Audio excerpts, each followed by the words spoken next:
Guys, we have quite a bad issue going on in our part of Drosera, Adelaide. In our previous video, you may have noticed in the time-lapse section some larvae busy crawling around inside of this pot here, busy eating on some of the algae and some of the moss inside of this pot. Now, obviously, that's really bad because this larvae are fungus gnat larvae, and fungus gnat larvae like to eat Drosera seedling roots, which is exactly what we have in this pot. And I already think that we've lost a couple of the sprouts coming up. So let's start the video.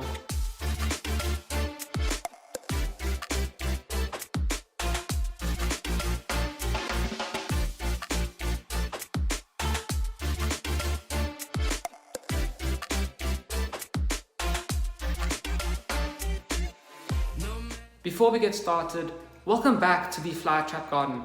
This channel is dedicated to the care and cultivation of carnivorous plants, and if you think you'd enjoy that, please consider subscribing so that you don't miss any of our weekly videos. And also, don't forget to click on the bell notification so that YouTube actually tells you when we make a video. Don't know why they just didn't let that happen if you click subscribe. But anyway, so if this is your first time ever hearing about fungus gnats, consider yourself very lucky because these guys are f***ing annoying. They are tiny little fly things that fly around all around your indoor plants, some of your outdoor plants too. They annoy you and they lay eggs inside of your plants, and these eggs develop into larvae, and the larvae eats on fungus, algae, and tiny little roots of your plants. Now, it's super easy to actually prevent them from actually being laid. You just have to put about ½ an inch of sand on the top of your pots, but we can't do that because we have seedlings, and seedlings need to have contact with the top of the soil and gets lots and lots of moisture up onto the seeds so that it can actually germinate. And the way that the sand actually works is that it keeps it dry so that the adult gnats land on the sand and they think that it's pretty dry and they can't lay their eggs there. So we obviously can't do that because, as I said, we need the seeds to be touching the moisture. So there are two other methods that you can use to actually get rid of the gnats. Now, one of them is not very readily available in Australia, but it is quite easily available in the USA, and I'm not sure about the UK and Europe, but it's BTI. And what BTI is actually a bacteria. And this bacteria is lethal to fungus gnat larvae.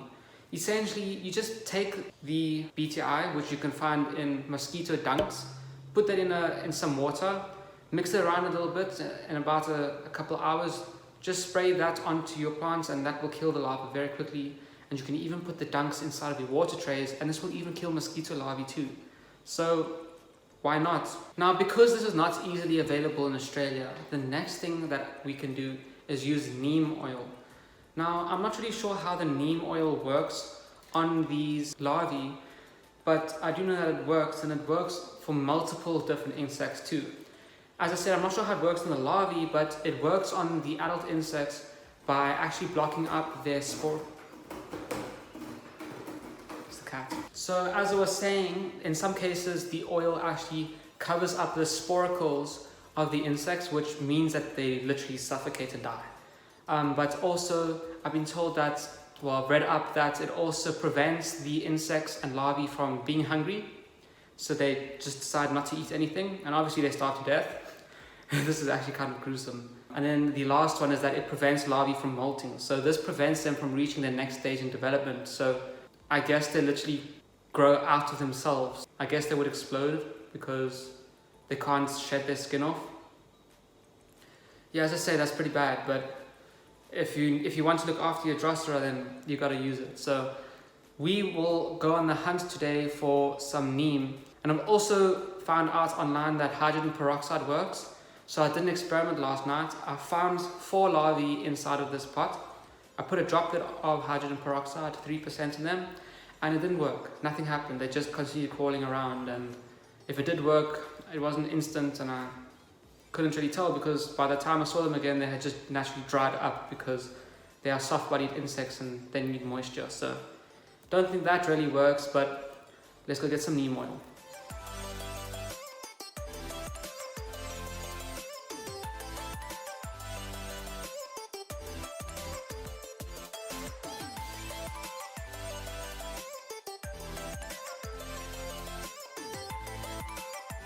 Okay, so I just got back from the shops now. I went to a place called Bunnings, which is basically a Home Depot, and they were sold out of neem oil because they were sold out of a different product. So they were recommending the neem oil, and everyone bought all the neem oil. So I had to go to another garden center, and this was $30, which is quite expensive for 50 liters. I think it was $18 for this much at Bunnings. What are you gonna do? So we got this, and I also got this con guard because this is systematic, and when we eventually get aphids and thrips and spider mites and all of those amazing pests, this systematic insecticide should kill them very easily because it gets absorbed into the plants, and when the first insect sits there and it's like, I'm hungry, let me take a meal out of this plant, it will suck in it and literally poison itself. So this will work. This will also work, but there's not a lot of this neem, so I'll use this mainly for fungus gnats and this for the bigger stuff. So let's get this all mixed up and spray it onto our plants. Okay, so I've done the maths. The instructions say for a soil drench, which is what we're doing, we need 30 mils per 10 liters. And there is no chance that I'm going to be making 10 liters of this stuff for one tiny pot.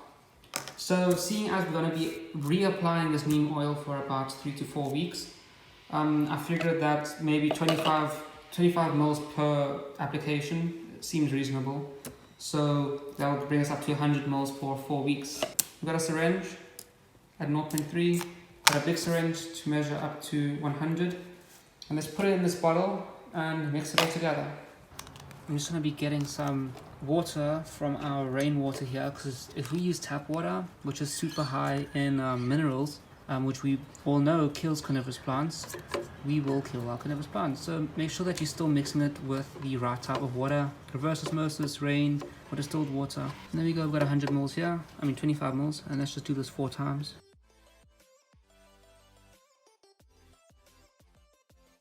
There we go, easy. Now let's open up the neem. Apparently this stuff stinks like...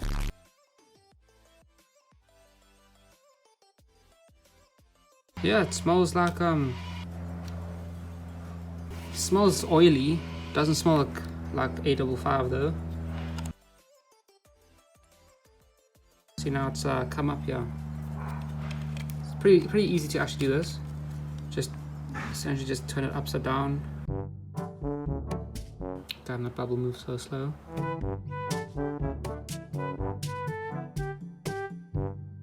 You know what, guys? I'm actually struggling here.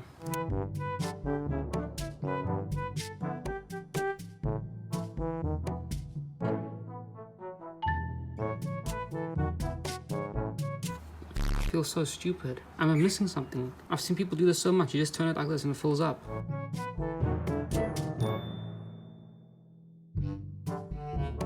Yeah, you see the bubbles are slowly coming up, man. So I wasn't wrong, but Jesus, it's gonna take ages. Okay guys, so I'm just gonna keep it like this and let it slowly bubble out.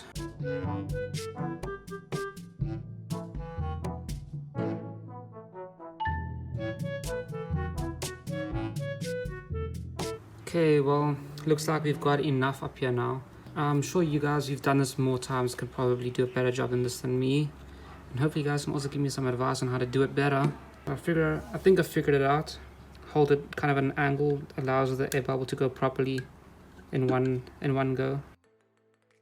Okay, we've got about 0.3 mils there, which is exactly what we need.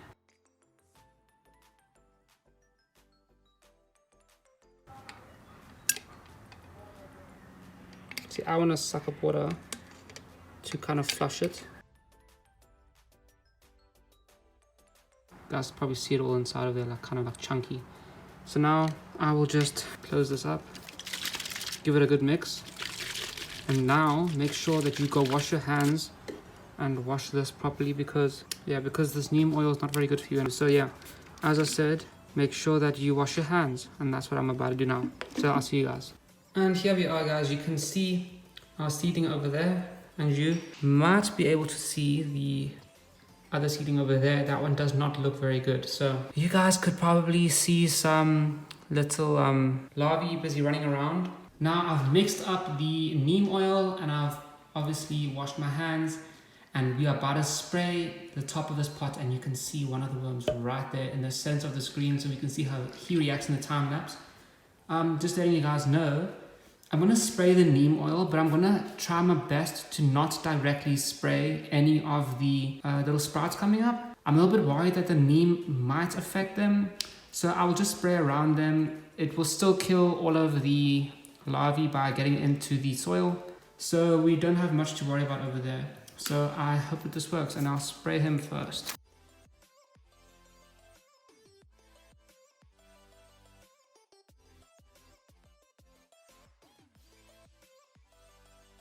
Okay, and that is about 25 mils of spray. It's very difficult to actually miss these seeds, especially since it's spraying, but yeah, we got it. And yeah, let's hope that we can see something from the time lapse. So I will see you guys in about 10 more minutes. Hopefully we can see tons of the little worms moving around. Let me just move the pot up a little bit more. Just follow where he was. So now we've got a bigger range to see if there's any other worms crawling around. And I'll see you guys in 10 minutes.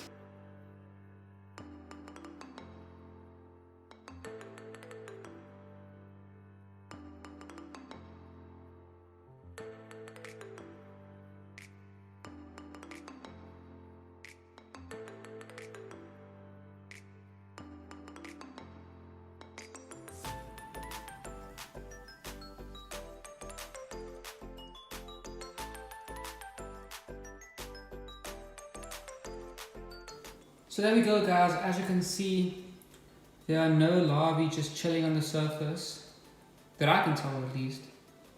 But we've soaked them now, and we will reapply this in about a week's time. The little sprout there looks okay. There's a new leaf coming up, which is awesome. But yeah, as I said, guys, it's not very easy to see these guys, but hopefully this will prevent them from eating anything, and soon we will get some dead larvae instead of them allowing us to have some dead seedlings. So I hope you guys enjoyed this video. In our next video, we will be doing a species spotlight on our Drosera mensicea. So if you guys are interested to see that, remember to subscribe. And if you enjoyed this video, remember to like the video, as it really helps the YouTube algorithm in showing this video to other people who may enjoy this type of content. So thank you guys, I'll see you next time. Bye.